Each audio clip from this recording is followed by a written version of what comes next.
കവിതയിൽ നിന്നും കഥയിലേക്ക് കൂടുമാറിയ എഴുത്തുകാരനാണല്ലോ സലീം. ഏറെ ശ്രദ്ധിക്കപ്പെട്ട പൂക്കാരൻ എന്ന കഥ തന്നെ ആദ്യം കവിതയായിട്ടാണ് പ്രസിദ്ധീകരിച്ചത്. പിന്നീട് കഥയായപ്പോഴും ആ കവിതയും കഥയ്ക്കുള്ളിൽ നിലനിർത്തുകയുണ്ടായി. ഈ കവിതയിൽ നിന്നും കഥയിലേക്ക് പരിണമിച്ചത് എങ്ങനെയാണ്? ആ പരിണാമത്തിൽ ആ കവിതയ്ക്ക് എന്തൊക്കെ മാറ്റങ്ങൾ വന്നു? അത് പൂക്കാരൻ എന്ന് പറഞ്ഞ കവിതയാണ് ഞാൻ ആദ്യം എഴുതുന്നത്. അത് ഞാൻ മലയാളത്തിൻ്റെ എഡിറ്റർ എസ്കലേഷന് പ്രസിദ്ധീകരിക്കാൻ വളരെ ആശാപൂർവം അയച്ചു കൊടുത്തു. മലയാളത്തിലൊക്കെ കവിത വരട്ടെ എന്ന് കരുതിയിട്ട്. ആ സമയത്ത് കവിത മാത്രമാണ് എഴുതിക്കൊണ്ടിരുന്നത്. അപ്പോൾ ഞാനിത് അയച്ചു കൊടുത്തപ്പോൾ കലേഷേട്ടൻ പറഞ്ഞു, തീം ഭയങ്കര രസമുണ്ട്, ഇത് കൂടുതൽ അതിനെ ചുറ്റിപ്പറ്റി കൂടുതൽ എഴുതിയിട്ടുണ്ടെങ്കിൽ ഭയങ്കര രസമാകും, അതുകൊണ്ട് നീ അതൊന്ന് ശ്രമിക്കുമെന്ന് പറഞ്ഞു. അതിനുശേഷം ഞാൻ കവിതേൻ്റെ ഉള്ളിൽ എന്തെങ്കിലും ഒരു ശ്രമം അതിൽ വേണമെന്ന് എനിക്ക് തോന്നിയില്ല. അപ്പം ഞാൻ കുറേ കാലമായിട്ട് കഥ എഴുതണം എന്നുള്ള ആഗ്രഹങ്ങളൊക്കെ ഉണ്ട്. അതിന് മുമ്പ് ഒരു ചെറിയ കഥയൊക്കെ എഴുതിയിരുന്നു. അപ്പോൾ സ്വാഭാവികമായിട്ടും ഈ കവിതേനെ ചുറ്റിപ്പറ്റിയിട്ടൊരു കഥ എഴുതിയാൽ എങ്ങനെ ഇരിക്കും എന്നുള്ള ആലോചന വരികയും അങ്ങനെയാണ്. കവിതനെ ഞാൻ വേറൊരു മാറ്റങ്ങളൊന്നും വരുത്തിയിട്ടില്ല. കവിത കവിതയായിട്ട് നിലനിർത്തുകയും കവിതേനെ ചുറ്റിപ്പറ്റിയിട്ട് ഒരു കവിത തന്നെ ഒരു മനുഷ്യൻ്റെ തലയെടുക്കാൻ ഭീകരമായിട്ടുള്ളൊരു അവസ്ഥയിലേക്ക് മാറുന്നത് എങ്ങനെയെന്നുള്ള തോന്നൽ ഉണ്ടാക്കുകയും അതിനെ ചുറ്റിപ്പറ്റിയിട്ടൊരു ആശയം ഉണ്ടാക്കിയെടുക്കുകയും അതിൻ്റെ പരിസരങ്ങൾ ഉണ്ടാക്കുകയും കഥൻ്റെ പരിസരം ഉണ്ടാക്കുകയാണ് ആദ്യം ചെയ്തത്. അപ്പോൾ അത് വലിയ രീതിയിൽ ശ്രദ്ധിക്കപ്പെട്ടൊരു കഥയാണ്. സോഷ്യൽ മീഡിയയിലൊക്കെ വലിയ രീതിയിൽ അത് ആൾക്കാർ സംസാരിക്കുകയൊക്കെ ചെയ്തിരുന്നു. എൻ്റെ പുസ്തകത്തിൻ്റെ പേര് കൂടി പൂക്കാരൻ എന്ന് പറയുന്ന ആ കഥൻ്റെ പേരാണ് സമാഹാരത്തിന് ഞാൻ കൊടുത്തിട്ടുള്ളത്. അപ്പം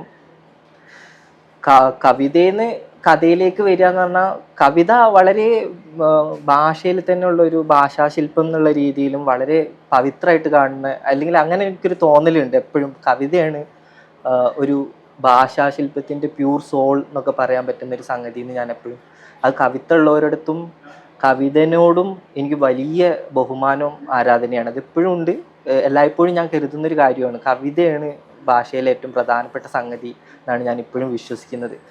എന്നാൽ അത് കഴിഞ്ഞിട്ട് കവിതയിൽ ഞാൻ അധികം വലിയ പണികളൊന്നും ചെയ്തിട്ടൊന്നുമില്ല. കുറച്ച്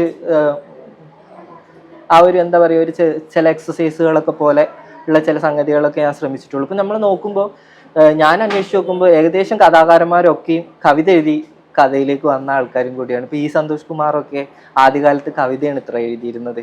ഇപ്പം ഞാൻ ഈ അടുത്ത് വായിച്ചിരുന്ന സോളിനോയിഡ് എഴുതിയ മെർച്ചിയ കോട്രോസ്കു, അവർ കവിത അയാൾ ആദ്യ കാലങ്ങളിൽ കവിതയാണ് ആദ്യം എഴുതിക്കൊണ്ടിരുന്നത്. എന്നിട്ട് പിന്നീടാണ് മൂപ്പര് നോവലൊക്കെ എഴുതാൻ തുടങ്ങിയത്. അപ്പോൾ ഇതൊരു സ്വാഭാവികമായിട്ടുള്ള പരിണാമമാണെന്നാണ് ഞാൻ കരുതുന്നത്.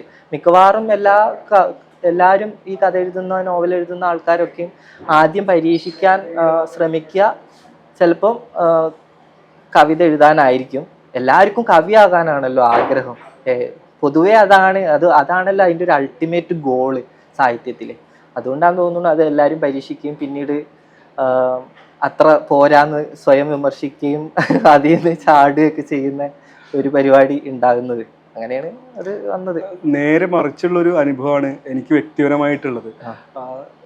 തുടക്കത്തിലൊക്കെ കഥ എഴുതാൻ ശ്രമിക്കുകയും കഥ എഴുതി പൂർത്തിയാക്കാൻ കഴിയാതെ ഭാഷയിലാണ് എൻ്റെ ശ്രദ്ധ എന്ന് തിരിച്ചറിയുകയും ചെയ്തതിന് ശേഷമാണ് ഞാൻ മെല്ലെ കവിതയിലേക്ക് എത്തിപ്പെടുന്നത്. എന്നാൽ പൊതുവെ സലീം പറഞ്ഞ പോലെ കവിത എഴുതി തുടങ്ങുകയും കഥയിലേക്കും നോവലിലേക്കും ഒക്കെ എത്തുന്നതാണ് പതിവ്. പക്ഷേ സലീമിനെ സംബന്ധിച്ചിടത്തോളം കവിത പ്രാക്ടീസ് ചെയ്തിരുന്ന ഒരാളെന്നുള്ള നിലക്ക് കഥയിലേക്ക് എഴുത്ത് മാറുമ്പോൾ അത് നേരിട്ടിരുന്ന വെല്ലുവിളികൾ എന്തൊക്കെയാണ്? ഒന്നാമത് കവിത എന്ന് പറയുന്ന സങ്കേതം നമ്മൾ ഉപയോഗിക്കാനുള്ള ശ്രമങ്ങൾ നടത്തുമ്പോൾ അത് എല്ലാ ക്ലീശകളുടെയും ഒഴിവാക്കലും കൂടിയാണ്. ഒരു ഭാഷ നമ്മൾ തിരഞ്ഞെടുക്കുമ്പോൾ, അല്ലെങ്കിൽ ഒരു വാക്ക് ഉപയോഗിക്കുമ്പോൾ, അല്ലെങ്കിൽ നമ്മൾ പ്രമേയം കൊണ്ടുവരുമ്പോൾ, ഇതിലൊക്കെയും ഭീകരമായിട്ട് നമ്മൾ എഡിറ്റ് ചെയ്തിട്ടാണ് കവിതയിലേക്ക് തോന്നുക. എന്നാൽ അതേ ഒരു പരിശ്രമം തന്നെ കഥയിലും ആവശ്യമാണ്. പക്ഷെ ഇത്രത്തോളം പരിശ്രമം ആവശ്യമായിട്ട് തോന്നുന്നില്ല, കവിതൻ്റെ അത്രത്തോളം പരിശ്രമം ആവശ്യമായിട്ട് തോന്നുന്നില്ല. പിന്നെ സ്വാഭാവികമായിട്ടും കഥ എഴുതാനാണ് നമ്മൾ ഇരിക്കുന്നത് എന്നുള്ള ബോധ്യം വരുമ്പോൾ തന്നെ നമ്മൾ ആ ഒരു ആലോചനയിലാണ്. നമ്മളൊരു കഥ പറയുകയാണ്, ഒരാൾക്ക് കേൾക്കാൻ വേണ്ടിയിട്ടാണ് പറയുന്നത്. അപ്പോൾ ഇത് ഒരാൾ പറയുന്നത് പോലെ വേണം, അതിൻ്റെ നരേറ്റീവ് സ്റ്റൈൽ അങ്ങനെ പോകണം. ഇപ്പോൾ സന്തോഷ് കുമാർ പറയുന്നുണ്ട് കുഴലിൻ്റെ ഉള്ളിലൂടെ ഉള്ള ഒരു നടത്താണ് കഥ എഴുത്തുന്ന്. നോവലെഴുത്തിനെ സംബന്ധിച്ചിടത്തോളം മൂപ്പര് പറയുന്നത് കുറച്ചും കൂടി ഫ്രീഡം ഉണ്ട് എന്നാണ് പറയുന്നത്. കഥനെ സംബന്ധിച്ചിടത്തോളം ഒരു കുഴലിൻ്റെ ഉള്ളിൽ കൂടെയുള്ള നടത്തായിട്ടാണ് മൂപ്പര് സങ്കല്പിക്കുന്നത്. അപ്പം അങ്ങനെയൊക്കെ വരുമ്പോൾ സത്യമാണ് കഥ എഴുതാൻ ഭയങ്കര ഡിഫിക്കൽട്ട് ഉണ്ട്. എനിക്ക് തോന്നുന്നത് കവിത എഴുതിയത് കൊണ്ട് തന്നെ ആയിരിക്കും സ്വാഭാവികമായിട്ട് എനിക്കത് കുറച്ചും കൂടി എളുപ്പമാക്കാൻ പറ്റിയിട്ടുള്ളത്, കഥ എഴുത്ത് എളുപ്പമാക്കാൻ പറ്റിയിട്ടുള്ളത് എന്നാണ് ഞാൻ കരുതുന്നത്. എന്തെഴുതണം, എങ്ങനെ എഴുതണം, എന്തിനു വേണ്ടി എഴുതണം എന്ന ചോദ്യങ്ങൾക്ക് ഉത്തരം കണ്ടെത്താനാവാതെ ഒരു വർഷത്തോളം പേപ്പറിൻ്റെ വെണ്മയെ ധ്യാനിച്ചിരുന്ന രാജേഷ് എന്ന കഥാപാത്രത്തെ അവതരിപ്പിക്കുന്നുണ്ട് സലീം റാ എന്ന കഥയിൽ. ഒരു എഴുത്തുകാരൻ എന്നുള്ള നിലക്ക് തീർച്ചയായിട്ടും ഈ ചോദ്യങ്ങൾ സ്വയം ചോദിച്ചിട്ടുള്ളതും അഭിമുഖീകരിച്ചിട്ടുള്ളതുമായിരിക്കും. ഈ ചോദ്യങ്ങൾക്ക് എങ്ങനെയാണ് സലീം ഉത്തരം കണ്ടെത്തിയത്, അല്ലെങ്കിൽ ഇന്ന് ആ ചോദ്യങ്ങളെ എങ്ങനെയാണ് നേരിടുന്നത്?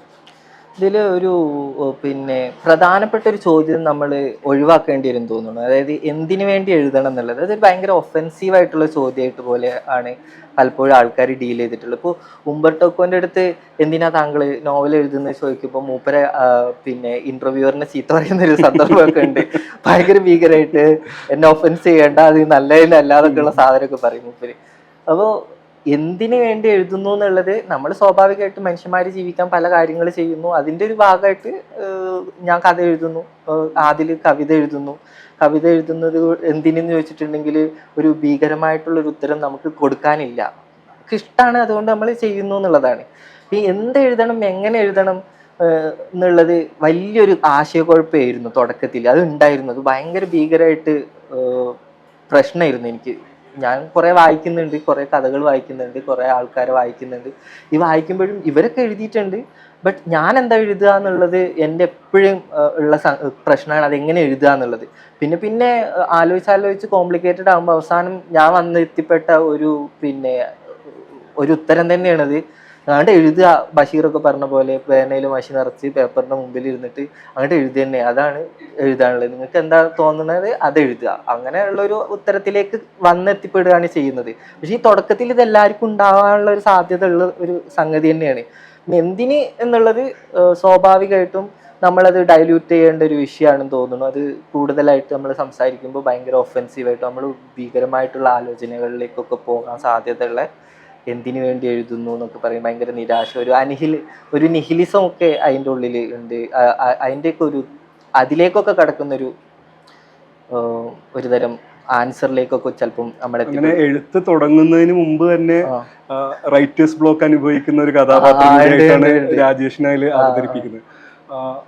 എങ്കിൽ കൂടെ ഇപ്പോ റിൽക്കെയൊക്കെ പറയുന്നൊരു കാര്യമുണ്ട്. ഇപ്പോൾ യുവകവിക്കുള്ള കത്തുകളൊക്കെ വായിക്കുമ്പോൾ കവിത എഴുതി തുടങ്ങാൻ ആഗ്രഹിക്കുന്നവരോട് റിൽക്കെ ആവശ്യപ്പെടുന്ന ഒരു കാര്യം, നിങ്ങൾ ഏറ്റവും ഏകാന്തമായിട്ടുള്ള സമയത്ത്, ഏറ്റവും തനിച്ച് ഇരിക്കുന്ന സമയത്ത് അവനവനോട് തന്നെ ചോദിക്കണം, ഞാൻ എഴുതേണ്ടതുണ്ടോ? അതിന് ശക്തമായിട്ടുള്ള ഒരു അതേ എന്നാണ് മറുപടിയെങ്കിൽ മാത്രമേ നിങ്ങൾ എഴുതേണ്ടതുള്ളൂ, അപ്പോൾ മാത്രമേ നിങ്ങൾ എഴുതാൻ തയ്യാറാവുന്നുള്ളൂ എന്നൊക്കെ റിൽക്കെ പറയുന്നുണ്ട്. ആ നിലയ്ക്ക് എന്തെഴുതണം എന്നുള്ളൊരു ചോദ്യം തീർച്ചയായിട്ടും ഓരോ സമയത്തും നമ്മൾ പല നിലകളിൽ അഭിമുഖീകരിക്കുന്നുണ്ടാവും. തുടക്കത്തിൽ സലീം കവിത എഴുതാൻ വേണ്ടി ശ്രമിച്ചു, പിന്നീട് കഥയിലേക്ക് വന്നു. കഥയിലാവുമ്പോൾ തന്നെ എന്ത് തരം കഥ എഴുതണം എന്നുള്ള ചോദ്യവും എങ്ങനെ കഥകൾ അവതരിപ്പിക്കണം എന്നുള്ളൊരു ചോദ്യം തീർച്ചയായും സലീമിന്റെ മുമ്പിൽ ഉണ്ടാവുമല്ലോ. അപ്പൊ തുടക്കത്തിൽ പൂക്കാരൻ പോലെയൊക്കെയുള്ള കഥകൾ എഴുതുമ്പോൾ എന്തായിരുന്നു ആ കഥകളിലേക്ക് സലീമിനെ നയിച്ചിട്ടുള്ള കാര്യങ്ങൾ? അത് എഴുതുക എന്നുള്ളൊരു ആഗ്രഹം ഉണ്ടല്ലോ, ബേസിക് ഇൻസ്റ്റിങ്ക്റ്റ്, എഴുതുക എന്നുള്ളൊരു ആഗ്രഹം ഉണ്ടല്ലോ. അത് എവിടുന്നാ വന്നതെന്നൊന്നും ചോദിച്ചിട്ടുണ്ടെങ്കിൽ എനിക്ക് ഉത്തരമൊന്നുമില്ല. സ്വാഭാവികമായിട്ടും വരുന്നൊരു ചോദ്യമാണ്. അപ്പോൾ ഇതിനു മുമ്പ് ഞാൻ ഇതേപോലൊരു ചോദ്യത്തിന് മറുപടി കൊടുത്തത്, നമുക്ക് പരിചയമുള്ള എഴുത്തുകാരൊക്കെ ഭയങ്കര ബുദ്ധിജീവിയായിട്ടുള്ള ആൾക്കാരായിരുന്നു. അപ്പോൾ ഇവർക്കൊക്കെ ബുദ്ധി ഉണ്ട് എന്നുള്ള തോന്നല് കാണുമ്പോൾ തന്നെ ഞാനൊക്കെ വിചാരിച്ചിരുന്നു, എല്ലാവരും വിചാരിക്കുന്ന എഴുത്തുകാർക്ക് ഭയങ്കര ബുദ്ധി ഉണ്ട് എന്നുള്ളതാണ്. അപ്പോൾ സ്വാഭാവികമായിട്ടും ഞാൻ എഴുതുന്നതോടുകൂടി എനിക്കും ബുദ്ധി ഉണ്ട് എന്ന് ആൾക്കാർ തെറ്റിദ്ധരിക്കും എന്ന് കരുതിയിരുന്നു. ഞാൻ സത്യമായിട്ട് കരുതിയിരുന്ന ഒരു കാര്യമാണത്. അങ്ങനെയൊക്കെ ഉള്ള തോന്നലിൽ നിന്നൊക്കെ തന്നെ ആയിരിക്കും ചിലപ്പം എഴുതി തുടങ്ങുക. അത് വളരെ പിന്നെ ചെറുപ്പത്തിലൊക്കെ ഉള്ള ഈ +2 പഠിക്കുന്ന സമയത്തോ അല്ലെങ്കിൽ ഡിഗ്രി പഠിക്കുന്ന സമയത്ത് ഒരു നോട്ട്ബുക്ക് മൊത്തം ഒരു നോവൽ എഴുതി തീർക്കുക, അതൊക്കെ ഉപേക്ഷിക്കുന്ന സംഗതികളാണ്. പിന്നീട് അത് നമ്മളത് കൊണ്ടടക്കണമൊന്നുമില്ല. ആ സമയത്തൊക്കെ നമ്മൾ എന്തോ ഒരു ഇൻസ്റ്റിങ്ക്റ്റ്, ഇതിനോടുള്ള ഒരു അട്രാക്ഷൻ നമുക്കുണ്ട് ചില ആർട്ട് ഫോമുകളോട്. പിന്നെ ചില ആളുകൾക്ക് ഉണ്ടാകും. ഇപ്പോൾ ഒരു പെയിന്റർ പെയിന്റ് ചെയ്യാൻ ഉണ്ടാകുന്ന ഇൻസ്റ്റിങ്ക്റ്റ്, അയാൾ എന്തുകൊണ്ട് എഴുതുന്നില്ല? അയാൾ പെയിന്റ് ചെയ്യാനാണല്ലോ പോകുന്നത്. ഒരാൾ പാട്ട് പാടാനാണല്ലോ തീരുമാനിക്കുന്നത്, അയാൾ എഴുതാൻ വരുന്നില്ലല്ലോ. ഒരു പ്രത്യേക ആളാണല്ലോ എഴുതാൻ വരുന്നത്. അത് അയാളുടെ ബേസിക്കലി ഉണ്ടാകുന്ന ഒരു ചില അട്രാക്ഷൻസ് ആണ്. ചില സൗന്ദര്യങ്ങളോടുള്ള ചില മനുഷ്യന്മാർക്കുള്ള അട്രാക്ഷൻസ് ആണ്. ഇപ്പൊ എല്ലാ ആൾക്കാരും ഒരേ കാഴ്ച പല രീതിയിലാണ് കാണുക എന്ന് പറയാം. അപ്പോൾ പെയിന്റിങ് കാണുന്ന ഒരാൾക്ക് അതിലേക്ക് അട്രാക്ഷൻ ഉണ്ടാകുന്നത് പോലെ തന്നെ ഒരു നല്ല കൃതി വായിക്കുമ്പോൾ നമുക്ക് അതിലേക്ക് അട്രാക്ട് ആകുകയും അതുപോലത്തെ നമുക്കിത് ചെയ്ത് കളയാം അല്ലെങ്കിൽ ചെയ്യണം എന്നൊക്കെയുള്ള തോന്നലുകൾ ചെറുപ്പം കാലത്ത് തന്നെ വായന തുടങ്ങുന്നത് കൊണ്ട് ഉണ്ടായി വരുന്നൊരു കാര്യമെന്നാണ് എനിക്ക് തോന്നുന്നത്. അപ്പോൾ സ്വാഭാവികമായിട്ടും അങ്ങനെയൊക്കെ ഉണ്ടായ ഒരു കാര്യമായിരിക്കും. ഇപ്പോൾ മുഖ്യധാര മലയാള സാഹിത്യത്തിന് അപരിചിതമായ ഇടങ്ങളിൽ നിന്ന്, അപരിചിതമായ ജീവിത സംസ്കാരങ്ങളിൽ നിന്നൊക്കെ കടന്നു വന്നിട്ടുള്ള എഴുത്തുകാരാണ് ഇന്ന് മലയാള കവിതയെയും സാഹിത്യത്തെയും ഒക്കെ പുതുക്കി പണിതുകൊണ്ടിരിക്കുന്നത്. കവിതയെ സംബന്ധിച്ചിടത്തോളെങ്കിൽ നമ്മൾ മലയാള കവിത എന്നുള്ള പരിപ്രേക്ഷ്യം തന്നെ കേരള കവിത എന്ന നിലയ്ക്ക് നമ്മൾ വികസിപ്പിക്കുകയുണ്ടായി. മലയാളത്തിന് പുറത്ത് അല്ലെങ്കിൽ മലയാളത്തിന്റെ മറവിൽ നിന്നിരുന്ന ഗോത്രഭാഷകൾ ഉൾപ്പെടെയുള്ള ഭാഷകളും വാമൊഴികളിലും ഒക്കെ ആളുകൾ കവിത എഴുതാൻ തുടങ്ങി. സലീമിനെ സംബന്ധിച്ചിടത്തോളം ആണെങ്കിൽ തമിഴ്നാടിന്റെ ഭാഗമായിട്ടുള്ള നീലഗിരി ജില്ലയിലെ എരുമാടിൽ നിന്നും ആണ് സലീം വരുന്നത്. അപ്പോൾ മലയാളത്തിൽ കഥ എഴുതുകയാണെങ്കിലും തമിഴ്നാട്ടിൽ ജനിച്ച് വളർന്ന് തമിഴിനും മലയാളത്തിനും ഇടയിൽ വളർന്ന് മലയാളം തിരഞ്ഞെടുത്ത് എഴുതിയ ഒരാളാണ് സലീം. അപ്പോൾ ഇങ്ങനെ ഒരു അതിർത്തി പ്രദേശത്ത് ജനിച്ചു വളർന്നതിൻ്റെ, ഇങ്ങനെ പല ഭാഷകൾക്കിടയിൽ വളർന്നതിൻ്റെ, പല തരം ആളുകൾക്കിടയിൽ ശ്രീലങ്കൻ അഭയാർത്ഥികൾ ഉൾപ്പെടെയുള്ള ആളുകൾ താമസിക്കുന്ന ഒരു സ്ഥലമാണ് സലീമിന്റെ ദേശം എന്ന് പറയുന്നത്.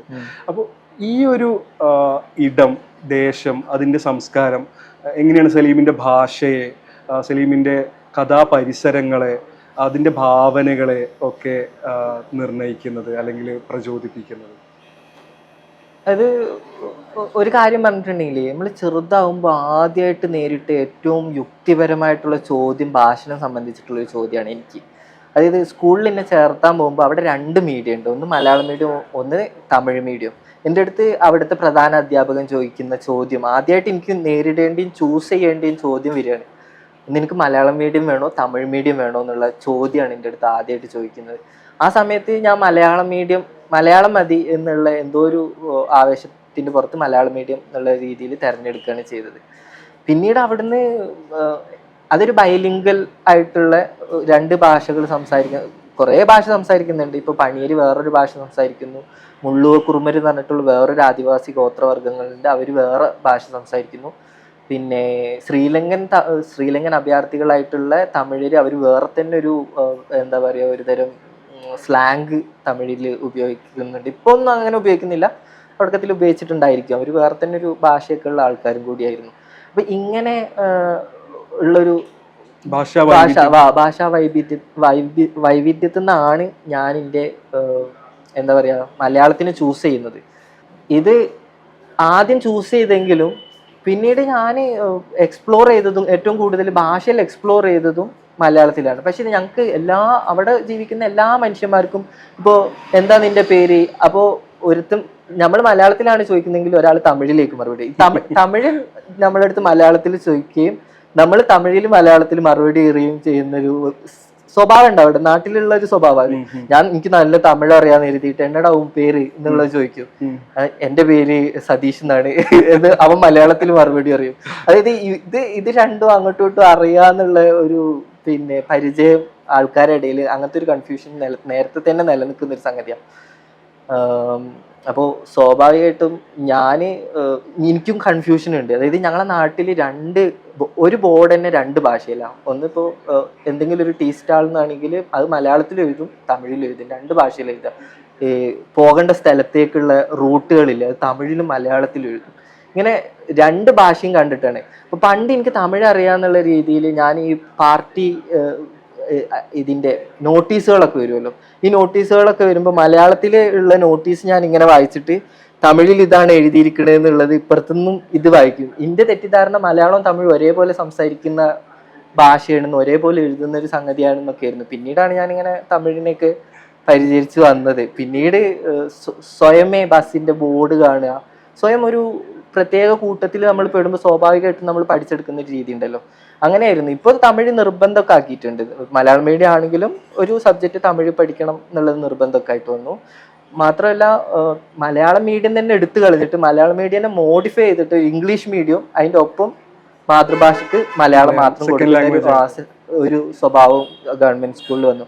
അത് നമ്മളെ ഒരു വലിയ വിഷയമാണ്. അത് എന്താ വെച്ചാല് ഭാഷാ മൈനോറിറ്റിക്ക് കമ്മീഷനൊക്കെ ഉള്ള ഒരു രാജ്യമാണ്. നമുക്ക് ഭാഷാ മൈനോറിറ്റിക്ക് കമ്മീഷനുള്ള രാജ്യമാണ്. അതിൻ്റെ പ്രവർത്തനങ്ങളൊക്കെ വലിയ പരിതാപകരമായ അവസ്ഥയിൽ കൂടെ പോയിക്കൊണ്ടിരിക്കുകയാണ്.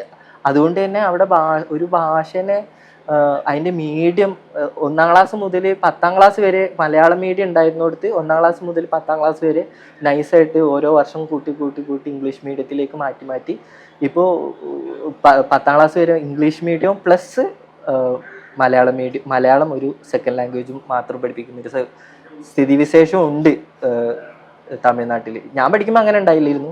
എനിക്ക് എന്നാലും വേറൊരു തമാശ എന്താന്ന് വെച്ചിട്ടുണ്ടെങ്കിൽ, ഞാൻ ബഷീറിനെ ഒന്നും പഠിക്കുന്നില്ല. ഞാൻ ഏതോ ഒരു പണ്ട് മദ്രാസ് പ്രൊവിഷ്യൻസിൽ ഉണ്ടായിരുന്ന ചില സിലബസുകൾ ഉണ്ടല്ലോ, AR ഉള്ളൂര്, ഇവരുടെ കവിതകൾ, പിന്നെ ഒരു തമ്പുരാനൊക്കെ ഇല്ലേ ഉണ്ടായിരുന്നില്ലേ അവരത്, ആശാനൊക്കെയാണ്. ഞാൻ 10ാം ക്ലാസ് വരെ ഇത് തന്നെയാണ് പഠിക്കുന്നത്. ഞങ്ങൾക്ക് ഒരു സ്ഥലത്തും ബഷീറിനെയോ വേറെ ഏതെങ്കിലും ഒരു പുതിയ എഴുത്തുകാരെയൊന്നും എനിക്ക് പഠിക്കേണ്ടി വന്നിട്ടില്ല. അതുകൊണ്ട് തന്നെ ബഷീറിനൊക്കെ ആദ്യം വായിക്കുമ്പോൾ ഇയാളിത് എന്ത് തമാശയാണ് എഴുതുന്നത്, ഇതാണോ സാഹിത്യം എന്നുള്ള തോന്നലൊക്കെ എനിക്ക് ഉണ്ടായിട്ടുണ്ട്. കാരണം ഞാൻ പഠിച്ച സാഹിത്യം മൊത്തം ഈ ഘടാഘടിയന്മാരായിട്ടുള്ള ഉള്ളൂരിന്റെ കനപ്പെട്ട സംഗതികളാണ്. അപ്പോൾ പിന്നെ അതിൽ നിന്നൊക്കെ ഞാൻ രക്ഷപ്പെട്ടു എന്നുള്ളതാണ് കാര്യം. പിന്നീട് വായനയൊക്കെയാണ് എന്നെ ഇതിലേക്ക് നയിച്ചത്. വായനയുടെ ഒരു തുടക്കം എങ്ങനെയായിരുന്നു? വായനേന്റെ തുടക്കം 10ാം ക്ലാസ് വരെയൊന്നും ഞാൻ അങ്ങനെ ഭീകരമായിട്ട് വായിച്ചിട്ടില്ല. പക്ഷെ ഈ അക്ഷരങ്ങളോടുള്ള എന്തോ ഒരു അട്രാക്ഷൻ ഉണ്ടല്ലോ. ഇപ്പോൾ പിന്നെ ഒരു കവിത ഉണ്ട്, ഭീമൻ സൗഗന്ധികം തേടി പോകുന്ന ഇതുണ്ടല്ലോ, ഈ 1000 രത്നക്കല്ല് ഒന്നിച്ചു ചേർത്തുള്ള മാലകൾ കൊണ്ടു വിധാനിച്ചതിക്കുന്നു മാലോകരൊക്കെയും ശങ്കിക്കുമാറുള്ള ലീലാവിലാസേന നിൽക്കുന്നു വാഴകൾ. ഭീമന്റെ കാഴ്ചയാണ് ഒരു വാഴത്തോട്ടത്തിനെ കണ്ടിട്ട്.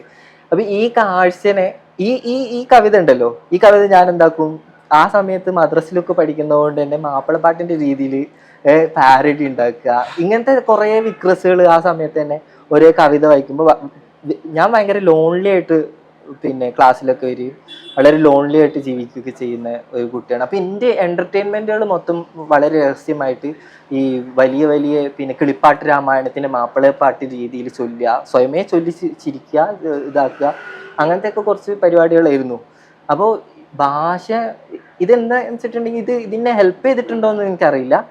ബട്ട് ഭാഷനോടുള്ളൊരു എന്തോ ഒരു അടുപ്പം അവിടെ നിന്നൊക്കെ ഉണ്ടായിട്ടുണ്ട്. പിന്നെ എൻ്റെ വായന തുടങ്ങുന്നത് ഒരു +1 കാലഘട്ടം മുതൽ ആണ് ശരിക്കുള്ളൊരു വായന തുടങ്ങുന്നത്. മലയാറ്റൂരിൻ്റെ യക്ഷിയോ പിന്നെ അങ്ങനെ വളരെ നൈസായിട്ട് ആദ്യം ഞാൻ വായിക്കുന്നത് പിന്നെ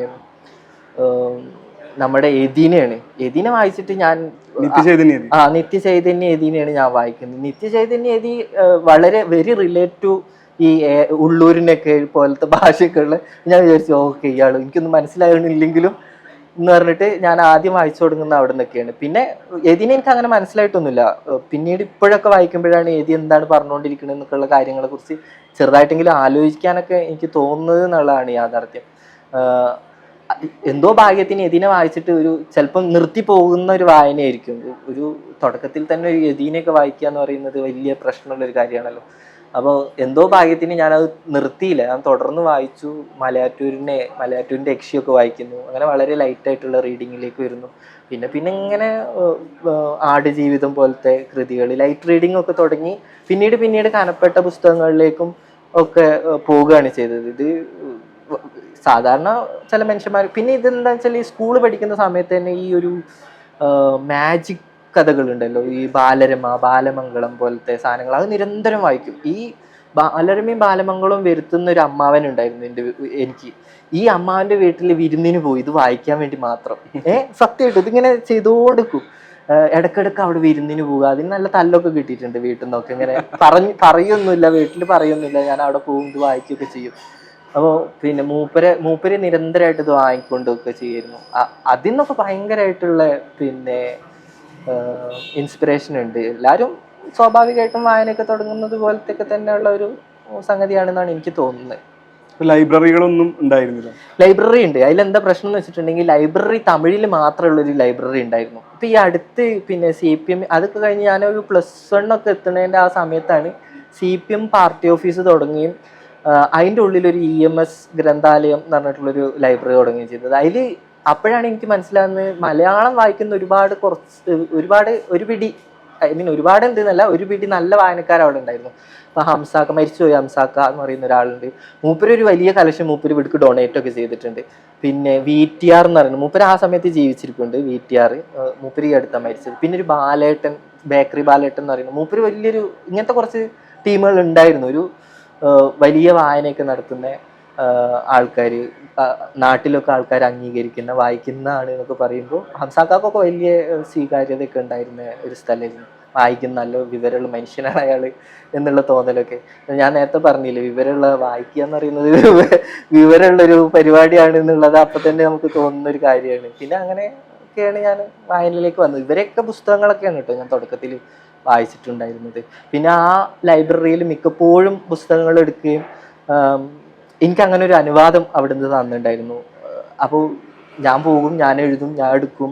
ശാരദയൊക്കെ ഉണ്ട്, പിന്നെ ചന്തുമേനോന്റെ ശാരദയൊക്കെ ഉണ്ട് അവിടെ. അതൊന്നും വായിച്ചാൽ മനസ്സിലാവില്ല, ബട്ട് സ്റ്റിൽ അതൊക്കെ എനിക്ക് വായിക്കാൻ കിട്ടിയിരുന്നു. പഴയ പുസ്തകങ്ങൾ, വിലാസിനീൻ്റെ പുസ്തകങ്ങൾ, അവകാശികളൊക്കെ. അങ്ങനെ രസമായിട്ടുള്ളൊരു എന്താ പറയുക, ഒരു വിചിത്രമായിട്ടുള്ള ആരും വായിക്കാത്ത സ്ഥലങ്ങളിൽ ഞാൻ മാത്രം ഒറ്റയ്ക്ക് പോവുകയും വായിക്കാൻ പുസ്തകങ്ങൾ കിട്ടുകയൊക്കെ ചെയ്യുന്നൊരു സംവിധാനം ഉണ്ടായിരുന്നു തുടക്കത്തിൽ തന്നെ. അങ്ങനെ മലയാളം ഒരു ന്യൂനപക്ഷ ഭാഷയായിട്ടുള്ള ഒരിടത്ത് നിന്ന് ഈ സാംസ്കാരികമായ കലർപ്പുകളുള്ള ഒരിടത്ത് നിന്ന് വരുന്നതിൻ്റെ പ്രത്യേകതകൾ സലീമിൻ്റെ കഥകൾക്കകത്ത് പല നിലകളിൽ പ്രവർത്തിക്കുന്നുണ്ട്. കഥകളുടെ പരിസരങ്ങൾ, അതിൻ്റെ ഭൂപ്രകൃതി, അതുപോലെ തന്നെ കഥാപാത്രങ്ങളിലൊക്കെ ഈ ഇടകലർച്ചയുണ്ട്. തമിഴരായിട്ടും മലയാളികളൊക്കെ ആയിട്ടുള്ള ആളുകളുടെയും പല വിശ്വാസങ്ങളുള്ളവരുടെയും പലതരത്തിൽ ചിന്തിക്കുന്നവരുടെയും പല ജീവിത ബോധ്യങ്ങളൊക്കെയുള്ള പലതരം മനുഷ്യരുടെ ഒരു കലർപ്പ് സലീമിൻ്റെ കഥകളിലൊക്കെ ഉണ്ട്. മിക്കപ്പോഴും സ്വന്തം പരിസരങ്ങളിൽ നിന്നും ഏറെക്കുറെ നമുക്ക് ഏവർക്കും തട്ടിച്ച് നോക്കാവുന്ന ജീവിത പരിസരങ്ങളിൽ നിന്നും ഒക്കെയാണ് സലീം കഥകൾ കണ്ടെത്തുന്നത്. എന്നാൽ ഇന്ന് പൊതുവെ മലയാള സാഹിത്യത്തിൽ കാണുന്ന ഒരു ട്രെൻഡ് എനിക്ക് തോന്നുന്നു, പ്രത്യേകിച്ച് കഥയിൽ സ്വന്തം ജീവിതത്തിൽ നിന്ന് കഥകൾ എഴുതുന്ന ആളുകൾ വളരെ കുറവാണെന്നാണ് എനിക്ക് തോന്നുന്നത്. നമ്മൾ ഇതുവരെ കാണാത്ത പ്രമേയങ്ങളിലേക്കും ഇതുവരെ ചെല്ലാത്ത ദേശങ്ങളിലേക്കും ഒക്കെ എത്തിപ്പെടാൻ പലപ്പോഴും ആളുകൾ ശ്രമിക്കുന്നതെന്നാണ് എനിക്ക് തോന്നിയിട്ടുള്ളത്. അപ്പോൾ സലീം എന്തുകൊണ്ടാണ് സ്വന്തം ഇടങ്ങളിൽ നിന്ന് തന്നെ, ആ ജീവിത പരിസരങ്ങളിൽ നിന്ന് തന്നെ കഥകൾ എഴുതാൻ വേണ്ടി തീരുമാനിച്ചത്? അത് പിന്നെ നമ്മളെ വായനയാണ് ഏറ്റവും വലിയ രീതിയിൽ അതിനെ സഹായിച്ചിട്ടുള്ളത്. ഒന്നാമത് പേഴ്സണലി ഇന്റർനാഷണൽ എന്ന് പറയുന്നൊരു സംഗതി ഉണ്ടല്ലോ. നമ്മളെ ഏറ്റവും പേഴ്സണൽ ആയിട്ടുള്ള കാര്യങ്ങളാണ് മനുഷ്യന്മാർക്ക് അറിയാൻ താല്പര്യം. നമ്മൾ ഉണ്ടാക്കിയെടുത്ത് എഴുതുന്ന സംഗതികളിലൊക്കെയും ഉണ്ടാക്കി എഴുതും. നമ്മൾ പേഴ്സണൽ ആയിട്ടുള്ളൊരു വസ്തുവിൻ്റെ ചുറ്റിപ്പറ്റിയാണ് നമ്മൾ ഉണ്ടാക്കിയെടുക്കുന്ന എല്ലാ പരിപാടികളും നമ്മൾ ചെയ്യുക. സോ അങ്ങനെ എടുക്കാതെ വരുമ്പോൾ അതിനോട് നമുക്ക് അടുപ്പുണ്ടാവില്ല. നമ്മൾ എഴുതി ഇത് നമുക്ക് പറയാനുള്ളൊരു സ്വാതന്ത്ര്യം വേണമല്ലോ. നമ്മളെ കാര്യങ്ങൾ പറയുകയാണ് എന്നുള്ളൊരു സംഗതി നമ്മളെ ഉള്ളിലുണ്ടല്ലോ. എനിക്ക് തോന്നുന്നത് എല്ലാവരും അങ്ങനെ ചെയ്യുന്നുണ്ട് എന്ന് തോന്നുന്നില്ല. ചിലവർ വളരെ പേഴ്സണൽ ആയിട്ടുള്ള ചില സംഗതികൾ ചെയ്യുന്നുണ്ട്, ഇപ്പോഴും ചെയ്യുന്നുണ്ട് ആൾക്കാർ. അവരൊക്കെ അങ്ങനെ തന്നെ നല്ല എഴുത്തുകാരായിട്ട് അംഗീകരിക്കുന്ന ആൾക്കാരൊക്കെ ഉണ്ട്. ഇപ്പോൾ ഹരീഷേട്ടനൊക്കെ പറയുന്നുണ്ട്, ഹരീഷേട്ടൻ കഥ എഴുതിയതിന്റെ പേരിൽ ഈ കഥാപാത്രം ചീത്ത പറഞ്ഞോ, ഇതൊക്കെ അങ്ങനെ സംഭവങ്ങളൊക്കെ ഉണ്ടായിട്ടുണ്ട് എന്ന് അറിയുന്നേക്കുക. ഷിഹാബുദ്ദീൻ പൊയ്ത്തുംകടവ് ആ പേരിൽ ഒരു പുസ്തകം തന്നെ എഴുതിയിട്ടുണ്ട്, കഥാപാത്രം തെരഞ്ഞു വന്ന് വീട്ടിലേക്ക് തെരഞ്ഞു. അതെ അതെ, ഇത് പേഴ്സണൽ ആയിട്ടുള്ള സംഗതികൾ ഒരു കണ്ടെത്തുന്നതോടുകൂടി. ഇപ്പോ പിന്നെ രാജലക്ഷ്മി അല്ലേ മരിച്ചുപോയ, അവര് ലാസ്റ്റ് എഴുതിക്കൊണ്ടിരുന്ന പിന്നെ നോവൽ മാതൃഭൂമിയിൽ എഴുതിക്കൊണ്ടിരുന്ന നോവൽ സ്റ്റോപ്പ് ചെയ്തല്ലോ. ഈ സ്റ്റോപ്പ് ചെയ്ത നോവൽ എന്താണ്, അവരെൻ്റെ സ്വന്തം ജീവിതം, എൻ്റെ സ്വന്തം കുടുംബങ്ങളുടെ ജീവിതം വിറ്റ് കാശാക്കാണ് അവര് എന്ന് പറഞ്ഞ ആരോപണത്തിന്റെ പുറത്താണല്ലോ അവർ ഇതാക്കുന്നത്. പക്ഷെ അത് ഭീകരമായിട്ട് അവർ ക്രാഫ്റ്റിലൊക്കെ വർക്ക് ചെയ്യുന്ന വളരെ രസകരമായിട്ട് എഴുതിയൊരു സ്ത്രീയൊക്കെ തന്നെയാണ് അവര്. അപ്പോൾ അങ്ങനെ എന്താ പറയുക, പേഴ്സണൽ ആയിട്ടുള്ള ചില സംഗതികളാണ് ഇന്റർനാഷണൽ ആയിട്ടുള്ള ആശയങ്ങളിലേക്ക് വരുന്നത്. പിന്നെ എല്ലാ മനുഷ്യർക്കും ബേസിക്കലി കഥയൊക്കെ ഒന്ന് തന്നെയാണ്. പ്രേമം എന്ന് പറഞ്ഞാൽ നിനക്കും ആദിലിനും തോന്നുന്ന വികാരം എനിക്കും തോന്നുന്ന വികാരം ഒന്നാണ്. ഒരു വീട്ടിൻ്റെ ഉള്ളിൽ നടക്കാവുന്ന കഥകൾ തന്നെ വേറൊരു നാട്ടിലെ വീട്ടിൻ്റെ ഉള്ളിലും നടക്കുന്നത്. ഇത് മനസ്സിലാക്കിയിട്ടുണ്ടെങ്കിൽ വളരെ സ്വാഭാവികമായിട്ടും നമുക്ക് അത് എഴുതിയാൽ മതി.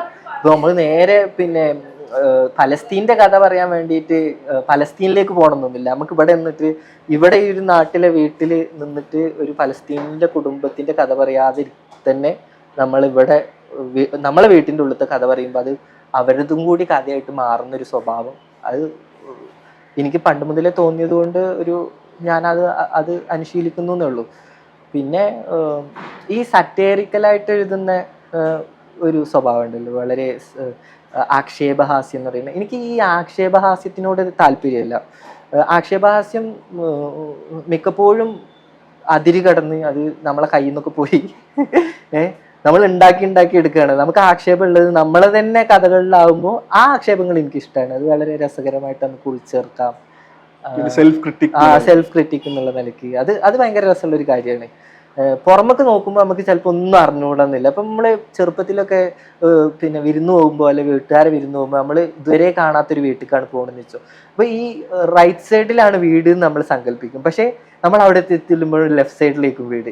ഇതിൻ്റെ ഒരു അറിയപ്പെടാത്തൊരു യാഥാർത്ഥ്യം അപ്പുറത്തുണ്ടാവും. നമുക്കറിയില്ല. പേഴ്സണലി എക്സ്പീരിയൻസ് ചെയ്യാത്തൊരു കാര്യത്തിനെ കുറിച്ച് നമ്മൾ എഴുതാൻ ശ്രമിക്കുമ്പോഴൊക്കെയും നമ്മളെ കയ്യിൽ നിന്ന് പോകാനുള്ള പ്രവണത കൂടുതലാണ്. പിന്നെ ചില മാസ്റ്റേഴ്സൊക്കെ വളരെ ഭീകരമായിട്ടത് പിന്നെ ചെയ്തിട്ടുണ്ട്. ഇപ്പോൾ മാർഗരറ്റ് അറ്റ്വുഡിനൊക്കെ പോലെ ഫ്യൂച്ചറിസ്റ്റിക് ആയിട്ട് ചിന്തിച്ച് ഫ്യൂച്ചറിൽ ഇങ്ങനെ സംഭവിക്കുക. പക്ഷെ നിലവിൽ നടക്കുന്ന കഥ തന്നെ പറയാം. പക്ഷെ കാലഘട്ടം വേറെ രീതിയിൽ മാറ്റുകയും ഇപ്പോൾ പിന്നെ 1948 1984 എന്ന് പറഞ്ഞിട്ട് ജോർജ് ഓർവെൽ കഥ എഴുതുന്നത്.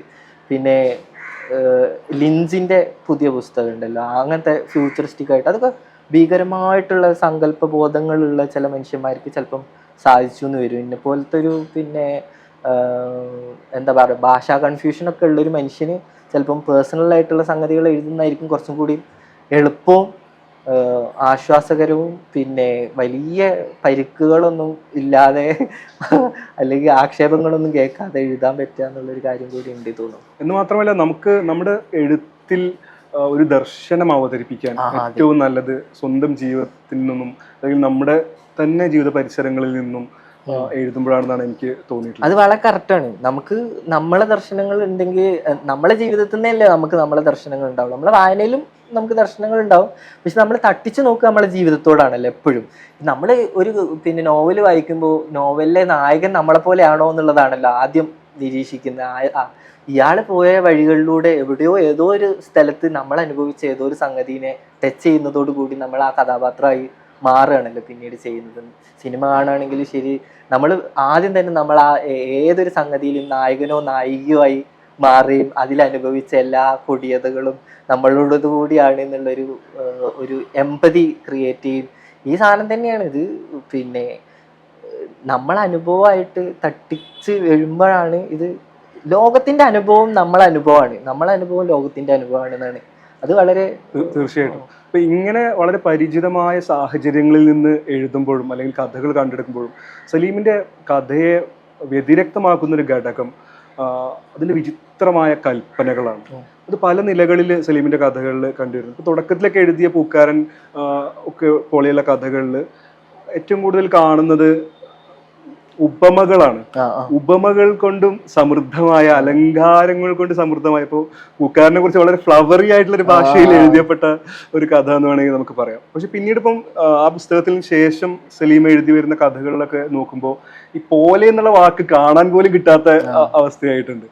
അപ്പോൾ എഴുത്തിൽ വലിയൊരു ഷിഫ്റ്റ് ആയിട്ട് തന്നെ എനിക്കത് തോന്നുന്നു. അപ്പം കുറച്ച് കാലം കൊണ്ട് കുറഞ്ഞ കഥകൾക്കകത്ത് തന്നെ ഫിലിം വലിയ പരീക്ഷണങ്ങൾ നടത്താൻ ഉള്ള ശ്രമങ്ങൾ നടത്തുന്നുണ്ട്. പ്രത്യേകിച്ച് കഥയുടെ ഭാഷയിൽ വലിയ മാറ്റങ്ങൾ വരുന്നുണ്ട്. അപ്പോൾ ഇത്തരം ആലങ്കാരികമായിട്ടുള്ളൊരു ഭാഷയിൽ നിന്ന് ഫിലിം കുറച്ചും കൂടെ തെളിമയുള്ള, കുറച്ചും കൂടെ അടുത്തുള്ള ഒരു ഭാഷയിലേക്ക് എത്തിപ്പെട്ടതുപോലെയാണ് എനിക്ക് തോന്നുന്നത്. ആ ഒരു മാറ്റം എങ്ങനെയാണ് ഉണ്ടായത്? വളരെ ബോധപൂർവം തന്നെ കൊണ്ടുവന്നൊരു മാറ്റമാണ്. അത് യഥാർത്ഥത്തിൽ അത് ബോധപൂർവം കൊണ്ടുവന്ന മാറ്റം തന്നെയാണ്. കാരണം നമ്മൾ തുടങ്ങുമ്പോൾ നമുക്ക് ഒരുപാട് തെറ്റിദ്ധാരണകൾ ഉണ്ടാവും. കഥനെ കുറിച്ചായാലും, കവിത എഴുതുന്ന ആൾക്കാരാണെങ്കിൽ കവിതനെ കുറിച്ചായാലും നമുക്ക് വലിയ തെറ്റിദ്ധാരണ ഉണ്ടാവും. ഉപമ എന്ന് പറയുന്ന ഒരു സംഗതി ഇപ്പൊ ഉപമയിൽ നിന്ന് ലാസ്റ്റ് എന്താ, എനിക്ക് എന്ത് ഉപമിക്കാന്നുള്ളൊരവസ്ഥയായി മാറി. കാര്യമായിട്ടും വലിയ പ്രശ്നമൊന്നുമില്ലാതെ ഏതൊരു കാഴ്ചനെയും, ഇപ്പൊ ഇവിടെ ഒരു മരം ഉണ്ടെങ്കിൽ ആ മരത്തിന്റെ ഇലകൾ നിൽക്കുന്നത്, ഇത് എല്ലാ ഇലകളും മരത്തിൽ കൊക്കുരുമ്മി നിൽക്കുന്ന പക്ഷികൾ എന്നൊക്കെ പറഞ്ഞിട്ട് നമുക്ക് വേണമെങ്കിൽ ഇവിടെ ഉപമിച്ച് വെക്കാം. വളരെ സിമ്പിളായിട്ട് പറ്റുന്ന ഒരു പണിയായി മാറി. ഇപ്പൊ സിമ്പിൾ ആകുന്നതോടുകൂടി ഇതിനോടുള്ള ഒരു ഇഷ്ടം പോയി. ഇത് ഏറ്റവും എളുപ്പം, ഇതെന്തിനാ ഞാൻ വീണ്ടും വീണ്ടും ആവർത്തിക്കുന്നത് എന്നുള്ള ചലഞ്ച് ചെയ്യുന്നില്ല. പിന്നെ മാത്രമല്ല നമ്മളെ വായന മാറി. നമ്മൾ വേറെന്തൊക്കെയോ ലോകത്ത് പല സംഗതികളും വായിക്കുന്നു. ഇപ്പം മലയാളത്തിൽ നിന്ന് മാത്രമല്ല, ലോക സാഹിത്യങ്ങളിലുള്ള പല പ്രമുഖരെ വായിക്കുന്നു. കാർവറിനെ വായിക്കുന്നതോടുകൂടി നിങ്ങൾ പിന്നെ ഉപമ എന്ന് പറയുന്ന സംഗതിനെ തന്നെ മറന്നേക്കുക എന്നുള്ള സങ്കല്പത്തിലേക്ക് പോകും. കാരണം കഥയെ കുറിച്ച് തന്നെയുള്ള നമ്മുടെ ബോധ്യങ്ങൾ മാറും. സംഭവബഹുലമായ മുഹൂർത്തങ്ങളോ ഒന്നുമില്ല. വളരെ പിന്നെ എസ്തെറ്റിക് ബ്യൂട്ടിയാണ് അതിലുള്ള പ്രധാനപ്പെട്ട സംഗതി എന്നുള്ളത്. എന്നാൽ ഭയങ്കര രസമായിട്ട് വായിക്കാനും ഭാഷയെ തന്നെ ഭയങ്കര നമ്മളെ ഇളക്കുന്ന ചില ഭാഷാ പ്രയോഗങ്ങളൊക്കെ ഉപയോഗിച്ചിട്ടുള്ള സംഗതികൾ വരുന്നതും അതും കഠിനമല്ല, വളരെ സിമ്പിളാണ്. ഇപ്പോൾ പിന്നെ ഡിക്സനൊക്കെ ചില ഇംഗ്ലീഷ് എഴുത്തുകാരെ ഞാൻ എപ്പോഴും കരുതുന്നുണ്ട്, ഇവര് ഈ ഇംഗ്ലീഷ് എഴുത്തുകാരെ ആരെങ്കിലും ഇംഗ്ലീഷിലേക്ക് ട്രാൻസ്ലേറ്റ് ചെയ്താൽ വായിക്കായിരുന്നു. മോബി ഡിക്കൊക്കെ നമുക്ക് വായിക്കാൻ തുടങ്ങുമ്പോൾ ഉള്ള പ്രശ്നം എന്താ വെച്ചാൽ, മോബി ഡിക്ക് ഇംഗ്ലീഷിലാണല്ലോ എഴുതിയിരിക്കുന്നത്. അപ്പോൾ അത് നമുക്ക് വായിക്കാൻ കഴിയുന്നില്ല. വളരെ സീരിയസ് ആയിട്ടുള്ള ഇംഗ്ലീഷാണ്. അത് വേറൊരാൾ ഇംഗ്ലീഷിലേക്ക് പരിഭാഷ ചെയ്തിട്ടുണ്ടെങ്കിൽ വളരെ എളുപ്പമായിരുന്നു നമുക്ക് വായിക്കാന്നൊക്കെ എനിക്ക് തോന്നലുണ്ട്. എന്നാൽ നേരെ മറിച്ച് മറ്റുള്ള ഭാഷയിൽ നിന്ന് ഇംഗ്ലീഷിലേക്ക് വരുമ്പോൾ അത് കുറച്ചും കൂടി എളുപ്പമുള്ള ഒരു ഭാഷ, അത് ലോകത്തുള്ള മൊത്തം മനുഷ്യന്മാർക്കും വായിക്കാൻ വേണ്ടിയിട്ടാണ് ഇത് വിവർത്തനം ചെയ്യുന്നത് എന്നുള്ള ഒരു ബോധ്യം ഈ വിവർത്തകർക്ക് ഉണ്ട് തോന്നുന്നു. അതുകൊണ്ടാണ് ഇത്രയും എളുപ്പമാക്കി നമുക്ക് വളരെ ഈസി ആയിട്ട് ഇത് വായിച്ചു പോകാൻ പറ്റുന്ന രീതിയിൽ ആ വിവർത്തകരൊക്കെ ഇംഗ്ലീഷും അതേപോലെ വിവർത്തനം ചെയ്ത് നമുക്ക് തന്നിരുന്നെങ്കിൽ കുറച്ചും കൂടി ഇംഗ്ലീഷും വായിക്കായിരുന്നു എന്നുള്ളതാണ് എൻ്റെ ഒരു അഭിപ്രായം. ഭയങ്കര പിന്നെ പ്രശ്നമാണ്. ഇപ്പൊ ഡിക്സനെ എല്ലാം വായിച്ച് പോകാൻ പറ്റില്ല. ഷേക്സ്പിയറിനൊക്കെ നമുക്ക് ഇങ്ങനെ ധ്യാനിച്ച് ഇരുന്ന് വേണം നമുക്ക് ഇതൊന്ന് മനസ്സിലാക്കിയൊക്കെ എടുക്കാൻ. ഷേക്സ്പിയർ എന്താണ് ചെയ്തു വെച്ചിരിക്കുന്നത് എന്നൊക്കെ മനസ്സിലാക്കി എടുക്കണമെങ്കിൽ ഒറിജിനൽ ടെക്സ്റ്റ്, ഇംഗ്ലീഷിന്റെ ഒറിജിനൽ ടെക്സ്റ്റ് ഭയങ്കര പ്രശ്നമുള്ള വിഷയമാണ്. അത് എല്ലാവരും അങ്ങനെയാണെന്ന് പറയുന്നില്ല. ഇപ്പം ചിമമാണ്ടാനെ പോലത്തെ നൈജീരിയൻ റൈറ്റേഴ്സ് അല്ലെങ്കിൽ വേറെ വിദേശ ഭാഷകളിൽ ഇംഗ്ലീഷ് എഴുതുന്ന ആൾക്കാരുണ്ടല്ലോ, ഓരോ നമുക്ക് പ്രശ്നമല്ല. പക്ഷെ ഇംഗ്ലീഷ് സംസാരിക്കുന്ന ആൾക്കാർ ഇംഗ്ലീഷിൽ എഴുതുമ്പോൾ നമുക്ക് വിവർത്തകർ ആവശ്യമുണ്ട് എന്ന് തോന്നുന്നു. അപ്പൊ ഈ എഴുത്തിന്റെ ഒരു ലാളിത്യത്തിലേക്ക് ഉള്ളൊരു മാറ്റം ആണ് സലീമിന്റെ കഥകളെ ഇപ്പോൾ മുന്നോട്ട് കൊണ്ടുപോകുന്നതെന്നാണ് എനിക്ക് തോന്നുന്നത്. അപ്പോൾ എന്നാൽ നമ്മുടെ ഭാഷയെ സംബന്ധിച്ചിടത്തോളം നമ്മുടെ ഇപ്പം പൂക്കാരൻ പോലെയൊക്കെയുള്ള ഒരു കഥ ശ്രദ്ധിക്കപ്പെടുന്നത് തന്നെ അതിലുള്ള ആലങ്കാരികത കൊണ്ടുകൂടിയാണെന്ന് എനിക്ക് തോന്നുന്നത്. ഈ നിലക്കുള്ള വിമർശനങ്ങൾ വന്നിട്ടുണ്ടോ ഇങ്ങനെ ഭാഷയിലുള്ള ഒരു മാറ്റം കാരണം? അതായത് പിന്നെ നമ്മള് പിന്നെ പൂക്കാരൻ കഴിഞ്ഞിട്ടും നമ്മൾ കഥകളൊക്കെ എഴുതുന്നുണ്ടല്ലോ. പൂക്കാരനാണ് ഇത് സെറ്റ് ഗോളായിട്ട്, ഇത് എന്തോ ഒരു സംഭവമായിട്ട് ആൾക്കാർ കരുതുന്നത്. എന്നാൽ ഞാൻ പേഴ്സണലി വിചാരിക്കുന്ന പൂക്കാരനേക്കാളും നല്ല കഥകൾ ഞാൻ എഴുതിയിട്ടുണ്ട് എന്നുള്ളതാണ്. എന്നാൽ വായിച്ച ചില മനുഷ്യന്മാരൊക്കെ എപ്പോഴും പറയും പൂക്കാരനാണ് കേട്ടോ സൂപ്പർ എന്ന് പറയും. പക്ഷെ എനിക്ക് പേഴ്സണലി അറിയാം, ഞാൻ പണിയെടുത്ത ഒരാൾ എന്നുള്ള നിലയ്ക്ക് കഥയിൽ പണിയെടുത്തത് കൊണ്ട് എനിക്ക് മനസ്സിലാകുന്നത് പൂക്കാരനേക്കാളും കുറച്ചും കൂടിയൊക്കെ നന്നായിട്ട് ഞാൻ എഴുതിയിട്ടുണ്ട് എന്ന് എനിക്ക് തോന്നലുണ്ട്. എന്നാൽ ഏറ്റവും നന്നായി എന്ന് ഞാൻ പറയുന്നത് എനിക്ക് അവകാശവാദങ്ങളൊന്നുമില്ല. എന്നാലും ഞാൻ എഴുതിയതിനേക്കാളും മെച്ചപ്പെടുത്താനുള്ള ശ്രമങ്ങൾ നടത്തിയിട്ടുണ്ട്. പക്ഷെ ഈ മാറ്റം ചില ആൾക്കാർക്ക് ഉൾക്കൊള്ളാൻ സാധിക്കില്ല. അതെനിക്ക് എന്താണെന്ന് മനസ്സിലായിട്ടില്ല. ചിലപ്പം അവരുടെ വായനാശേഷീനെ അത് ചലഞ്ച് ചെയ്യുന്നുണ്ടാവില്ല, അല്ലെങ്കിൽ വേറെ എന്തെങ്കിലും വിഷയങ്ങളൊക്കെ ആയിരിക്കും. എനിക്ക് തോന്നുന്നു ഈ അലങ്കാരങ്ങളോടുള്ള ഒരു പ്രിയമാണ് ആ കഥകളിലേക്ക് തന്നെ ആളുകളെ അടുപ്പിക്കുന്നതെന്നാണ്. പക്ഷെ എളുപ്പമായി കഴിഞ്ഞിട്ടുണ്ടെങ്കിൽ അലങ്കാരം വീണ്ടും വീണ്ടും എളുപ്പമാക്കാൻ എന്നെ കൊണ്ട് സഹായിക്കും. എളുപ്പമായി നമുക്ക് ഒന്നും ചെയ്യാനില്ല. അത് ഭയങ്കര എളുപ്പമായില്ലേ. പിന്നെ നമുക്ക് അതിലൊന്നും ചെയ്യല്ല, വളരെ എളുപ്പത്തിന് നമ്മൾ പിന്നെ എല്ലാം സിസ്റ്റമാറ്റിക് ആവും. നമുക്ക് ചാലഞ്ച് ചെയ്യാനൊന്നുമില്ല, സമയം എടുക്കാനില്ല, അതിനുള്ള ത്രില്ല് പോയി. ഒരു കവിത പറഞ്ഞിട്ട് വേറൊരു കവിത ആ കവിത പോലെ ആവില്ലല്ലോ. ഈ കവിത എന്ന് പറയുന്നത് വേറിട്ട് നിൽക്കുന്ന ഒരു പിന്നെ വേറെ തന്നെ ഒരു സംഭവമാണല്ലോ. ഒരു കവിത വേറെ തന്നെ സംഭവമാണ്, ഒരാൾ എഴുതിയ വേറൊരു കവിത വേറൊരു സംഭവമാണല്ലോ. ഇത് രണ്ടും എത്രത്തോളം വ്യത്യാസപ്പെട്ട് നിൽക്കുന്നോ അത്രത്തോളം ബ്യൂട്ടിഫുൾ ആയിട്ട് നിൽക്കുന്നു എന്നുള്ളതാണല്ലോ നമ്മൾ കമ്പയർ ചെയ്യണേ. ഈ കവിതനെ പോലെ ആയില്ലേ ഈ കവിത എന്ന് പറയുന്നതോടുകൂടി കവിക്ക് തോന്നുന്ന എന്തായിരിക്കും, ഭീകരമായിട്ടുള്ള പ്രശ്നമല്ലേ.